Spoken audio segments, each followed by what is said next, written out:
ما طلعت شمس ولا غربت إلا وأنت في قلبي. الحمد لله وكفى وسلام على عباده الذين اصطفى أما بعد.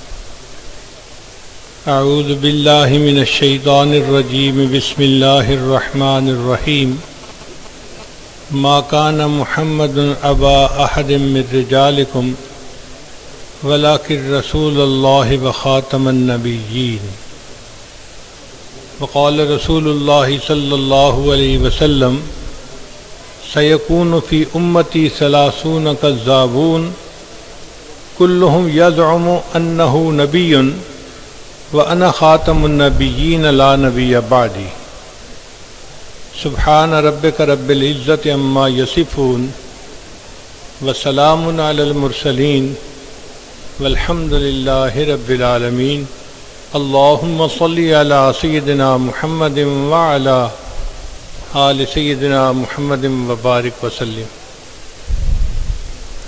نبی علیہ الصلوۃ والسلام نے ارشاد فرمایا کہ میری امت میں 30 جھوٹے لوگ ایسے آئیں گے، ان میں سے ہر ایک نبوت کا دعویٰ کرے گا، جبکہ میں آخری نبی ہوں، میرے بعد کوئی نبی نہیں آئے گا. ان 30 جھوٹوں میں سے ایک جھوٹا ہمارے قریب کے زمانے میں گزرا ہے، جو انڈیا کے ایک گاؤں قادیان میں پیدا ہوا، اور اس کا نام مرزا غلام احمد قادیانی تھا. اس نے پہلے مجدد ہونے کا دعویٰ کیا، پھر نبی ہونے کا دعویٰ کیا، اور یہ سب دعوے اس کے جھوٹے تھے. آج اس مجلس میں یہ عاجز 10 ایسے چھوٹے چھوٹے نکتے آپ کی خدمت میں پیش کرے گا، جو کوئی علمی نکات نہیں ہے، مگر ایک عام آدمی کے سمجھنے کے لیے بات کافی ہوگی. سب سے پہلی بات کہ اس کے نام پر غور کریں. یہ اپنی کتاب میں خود لکھتا ہے کہ میرا نام ہے مرزا غلام احمد قادیانی، اور اس کے 1300 عدد بنتے ہیں، اور اس سے ثابت ہوتا ہے کہ میں 13ویں صدی کا مجدد ہوں. یعنی اس نے اپنا نام بھی بتایا اور اس سے اپنے مجدد ہونے کا استدلال بھی کیا. اب اگر اس کا نام ہے غلام احمد، تو آپ غور کریں، کوئی نبی غلام نہیں ہو سکتا. غلام کی تو اپنی مرضی نہیں ہوتی، وہ تو کسی کی مرضی کا محتاج ہوتا ہے. تو اگر نبی غلام ہو تو وہ نبوت کا پیغام کیسے پہنچائیں گے؟ اب اگر اس کا نام غلام احمد ہے تو یہ نبی نہیں ہو سکتا، اور اگر احمد ہے تو پھر غلام نہیں ہو سکتا. مرزائیوں سے یہ کبھی بھی فیصلہ نہ ہو سکے گا کہ اس کا پورا نام کیا ہے، چنانچہ یہ ہمیشہ انکار ہی کرتے آئے ہیں. ایک لطیفہ سن لیجئے کہ حضرت عطا اللہ شاہ صاحب بخاری رحمۃ اللہ کا واسطہ پڑ گیا ایک مرزائی سے، بحث ہو گئی. تو انہوں نے پوچھا کہ تمہارے نبی کا نام کیا ہے؟ کہتے لوگ کہتے ہیں غلام احمد. انہوں نے فرمایا کہ نبی تو غلام نہیں ہو سکتا.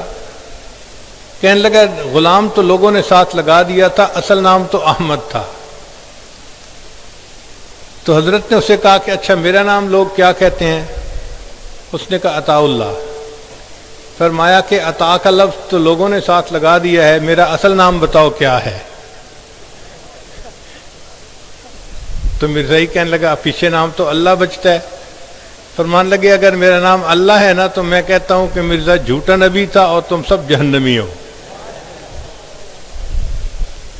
تو اس کے نام سے ہی پتہ چلتا ہے کہ یہ جھوٹا نبی تھا، اور اس پر یقین کرنے والے سب کے سب جہنمی لوگ. جتنے بھی انبیاء تشریف لائے ان کے نام مفرد تھے. آدم، ادریس، نوح، ابراہیم، اسماعیل، اسحاق، یعقوب، یوسف، موسیٰ، عیسیٰ اور محمد. صلی اللہ علیہ وسلم. تو سب انبیاء کے نام مفرد تھے. یہ چونکہ جھوٹا نبی تھا اس ایک کا نام مرکب نام ہے، غلام احمد قادیانی. اور جتنے نبی آئے ان سب کے نام پر ان کی امتوں کے نام آئے. مثلا جو ابراہیم علیہ السلام کی امت تھی وہ ابراہیمی کہلائے، جو موسیٰ علیہ السلام کی امت تھی وہ موسوی کہلائے، جو عیسیٰ علیہ السلام کی امت تھی وہ عیسوی کہلائے، جو محمد صلی اللہ علیہ وسلم کی امت تھی وہ محمدی کہلائے. اب یہ غلام احمد اس کی امت کیا کہلائے گی؟ اس کا نام یا تو قادیانی کے ساتھ ملتا ہے یا پھر مرزا کے ساتھ ملتا ہے. غلام احمد کے ساتھ مضاف الیہ کی طرف نسبت نہیں ہو سکتی. تو اس کی امت یا مرزائی کہلائے گی یا قادیانی کہلائے گی. تو یہ جھوٹا نبی ایسا کہ اس کی امت تو اس کے نام کے ساتھ کہلائی نہیں جا سکتی. تو اس سے پتہ چلتا ہے کہ یہ واقعی جھوٹا نبی تھا. آپ نے سنا ہوگا face is index of mind, کہ چہرہ جو ہے وہ انسان کے دماغ کی پہچان ہوتی ہے. چنانچہ جتنے انبیاء گزرے یا اولیاء گزرے ان سب کے چہرے منور ہوتے تھے. نبی علیہ الصلوۃ والسلام نے تو ولی کی پہچان بتائی کہ اذا رؤوا ذکر اللہ، جب تم انہیں دیکھو تمہیں اللہ یاد آئے. ان کے چہروں پہ ایسا نور ہوتا تھا کہ ان کو دیکھ کے اللہ یاد آتا تھا. اور نبی علیہ الصلوۃ والسلام کے چہرے انور پر تو اتنا نور تھا کہ جو دیکھنے والا ہوتا تھا اس کا دل ہی نہیں بھرتا تھا دیکھنے سے. علماء نے لکھا ہے کہ حضرت یوسف علیہ الصلوۃ والسلام کو بھی اللہ نے بہت حسن عطا فرمایا اور نبی علیہ الصلوۃ والسلام کو بھی بہت زیادہ حسن و جمال عطا فرمایا. فرق یہ تھا کہ نبی علیہ السلام نے فرمایا میرے بھائی یوسف سبیح تھے، یعنی گورے چٹے تھے، اور میں ملی ہوں. ملی مل سے نکلا ہے، اس کو نمکین چہرہ، یعنی جس چہرے کو دیکھنے سے دل نہ بھرے اس کو نمکین چہرہ کہتے ہیں. آپ غور کریں، میٹھا کھانے سے دل بھر جاتا ہے. پورا دن آپ میٹھا کھائیں، دوسرے دن کہیں گے میٹھے کا نام کوئی نہ لے. لیکن نمکین کھانے روز کھاتے ہیں، پوری زندگی کھاتے ہیں، نمکین کھانوں سے دل نہیں بھرتا. اسی طرح جو ملی چہرہ ہو اس کو دیکھنے سے دل نہیں بھرتا. تو نبی علیہ السلام نے فرمایا کہ میں ملی ہوں. تو فرق یہ ہوا کہ حضرت یوسف علیہ السلام سبی تھے، جو کوئی دیکھتا تھا تو ان کے چہرے پہ اس کی نظر ٹکتی نہیں تھی، اور نبی علیہ السلام ملی تھے، جو دیکھتا تھا اس کی آپ صلی اللہ علیہ وسلم کے چہرے سے نظر ہٹتی نہیں تھی. اس کا دل چاہتا تھا کہ میں دیکھتا ہی رہوں دیکھتا ہی رہوں. وَأَحْسَنَ مِنْكَ لَمْ تَرَ قَطُّ عَيْنِي وَأَجْمَلَ مِنْكَ لَمْ تَلِدِ النِّسَاءُ خُلِقْتَ مُبَرَّأً مِنْ كُلِّ عَيْبٍ كَأَنَّكَ قَدْ خُلِقْتَ كَمَا تَشَاءُ. کہنے والوں نے یہاں تک کہا بلغ العلا بکمالہ کشف الدجا بجمالہ حسنت جمیع خصالہ صلوا علیہ وآلہ. تو نبی علیہ الصلوۃ والسلام کو اللہ نے ایسا حسن و جمال دیا کہ حسن بھی اس پہ ناز کرتا تھا. نازاں ہے جس پہ حسن وہ حسن رسول ہے. نازاں ہے جس پہ حسن وہ حسن رسول ہے. یہ کہکشاں تو آپ کے قدموں کی دھول ہے. اے کاروان شوق یہاں سر کے بل چلو، طیبہ کے راستے کا تو کانٹا بھی پھول ہے. ایک یہودی عالم تھا زید بن سانہ. اس نے نبی علیہ الصلوۃ والسلام کو جب دیکھا تو کہنے لگا کہ یہ چہرہ کسی جھوٹے بندے کا چہرہ نہیں ہو سکتا. یعنی چہرہ دیکھ کر ہی اس کا دل گواہی دینے لگا کہ یہ سچا انسان ہے، اس کا چہرہ اتنا منور ہے، اتنا خوبصورت ہے. اب انبیاء کے چہرے ایسے تھے، اور یہ مرزا قادیانی ایسا جھوٹا نبی کہ کبھی آپ اس کی تصویر کو دیکھیں تو آپ کو صاف لگے گا کہ یہ تو کوئی بھنگی چرسی آدمی ہے جس کی تصویر دیکھ رہے ہیں.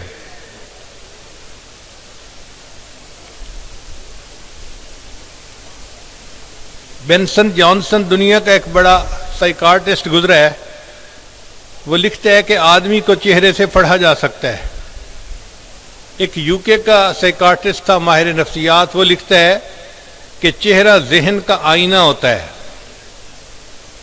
اب مرزا قادیانی کا ایک شاگرد تھا، اس کا نام تھا مفتی محمد صادق، وہ لکھتا ہے قادیان میں ایک مرزا صاحب ہے جن کی شکل گنواروں کی طرح ہے، یعنی اس کا اپنا شاگرد اس کو کہتا ہے کہ اس کی شکل دیکھیں تو لگتا ہے کہ یہ گنواروں میں سے کوئی ہے۔ اللہ تعالیٰ قرآن مجید میں ارشاد فرماتے ہیں وَمَا عَلَّمْنَاهُ الشِّعْرَ وَمَا يَنبَغِي لَهُ، اے میرے محبوب صلی اللہ علیہ وسلم، ہم نے آپ کو شعر کا علم حاصل نہیں دیا اور یہ آپ کے شان ہی نہیں تھا۔ چنانچہ اشعار کا علم نبی کے شان نہیں ہوتا، اللہ نے اپنے محبوب کو یہ علم نہیں دیا۔ مرزا قادیانی کے جھوٹا ہونے کی ایک دلیل یہ بھی ہے کہ یہ اشعار لکھتا تھا، چنانچہ اس کی ایک کتاب کا نام ہے در ثمین اور دوسرے کا نام ہے قصیدہ اعجاز، اور ساری اشعار پہ مشتمل ہیں۔ نبی علیہ السلام نے جتنی پیشین گوئیاں کیں ساری کی ساری 100% سچی ثابت ہوئیں۔ مرزا قادیانی ایسا جھوٹا نبی تھا، اس نے جتنی پیشین گوئیاں کی ساری کی ساری جھوٹی نکلیں۔ چنانچہ اس نے ایک پیشین گوئی کی کہ میری عمر 80 سال سے زیادہ ہوگی، اور اللہ تعالیٰ نے اس کو 68 سال کی عمر میں دنیا سے واپس نکلیا۔ اس کی پیشین گوئی جھوٹی نکلی۔ اس نے ایک عیسائی سے مناظرہ کیا اور کہا کہ جو جھوٹا ہوگا 15 سال۔ تو ایک دفعہ مجھے خیال آیا کہ مرزا قادیانی پر انگریزی زبان میں بھی وحی اتری، تو ہم بھی پڑھ کے تو دیکھیں کہ وحی کیا تھی۔ چنانچہ میں نے اس کی کتاب منگائی اور اس میں وہ انگریزی والا سیکشن دیکھا، تو یہ لکھتا ہے کہ میرے پاس ٹیچی فرشتہ آیا اور اس نے مجھے آ کے وحی دی کہ گو ٹو ضلع پشاور۔ اب اس کم بخت کو اتنا بھی نہیں پتا تھا کہ انگریزی میں ضلع کو ڈسٹرکٹ کہتے ہیں، تو گو ٹو ضلع پشاور یہ وہی انگریزی میں اس کے اوپر اتر رہی ہے۔ ایک نوجوان تھا جو غیور تھا، اس نے جب سنا کہ مرزا قادیانی نے نبوت کا دعویٰ کیا ہے تو وہ کلہاڑی لے کے اس کے دروازے پر پہنچ گیا اور اس نے دروازہ کھٹکھٹایا اور خوب اس کو بلایا کہ تم باہر نکلو، میں تمہارے ساتھ نمٹ لیتا ہوں، تم کون ہو نبوت کا دعویٰ کرنے والے۔ مرزا نے جب اس کی بات چیت سنی تو یہ کمرے کے اندر بند ہو کے بیٹھ گیا۔ گلی محلے والے جمع ہو گئے، تو جب زیادہ ہنگامہ ہوا تو بیوی نے کہا کہ باہر وہ اتنا شور مچا رہا ہے اور آپ کو بلا رہا ہے تو آپ باہر کیوں نہیں جاتے؟ تو مرزا کہنے لگا کہ ابھی ٹیچی میرے اوپر وحی لے کر آیا ہے۔ اس نے کہا، بیوی نے پوچھا کون سی وحی لایا ہے؟ کہنے لگا ابھی وحی اتری ہے، یا ایھا النبیو اندر ہی رہیو۔ تو ان 10 پوائنٹ سے پتہ چلتا ہے کہ یہ جھوٹا نبی تھا۔ اللہ تعالیٰ اس کے پیروکاروں کو ہدایت عطا فرمائے اور ہمیں اللہ تعالیٰ نبی علیہ الصلوۃ والسلام کی غلامی کے لیے پوری زندگی قبول فرمائے۔ نبی آتے رہے، آخر میں نبیوں کے امام آئے۔ نبی آتے رہے، آخر میں نبیوں کے امام آئے، وہ دنیا میں خدا کا آخری لے کر پیام آئے۔ جھکانے آئے بندوں کی جبیں اللہ کے در پر، سکھانے آدمی کو آدمی کا احترام آئے۔ وہ آئے جب تو عظمت بڑھ گئی دنیا میں انسان کی، وہ آئے جب تو انسان کو فرشتوں کے سلام آئے۔ وہ ہیں بے شک بشر لیکن تشہد میں اذانوں میں، جہاں دیکھو خدا کے نام کے بعد ان کا نام آئے۔ بروز حشر میں جب نفس نفسی کا سما ہوگا، وہاں وہ کام آئیں گے جہاں کوئی نہ کام آئے۔ اللہ تعالی ہمیں اپنے آقا صلی اللہ علیہ وسلم کی قیامت کے دن شفاعت عطا فرمائے اور آپ حضرات کا یہاں آنا قبول فرمائے۔ وآخر دعوانا ان الحمد للہ رب العالمین۔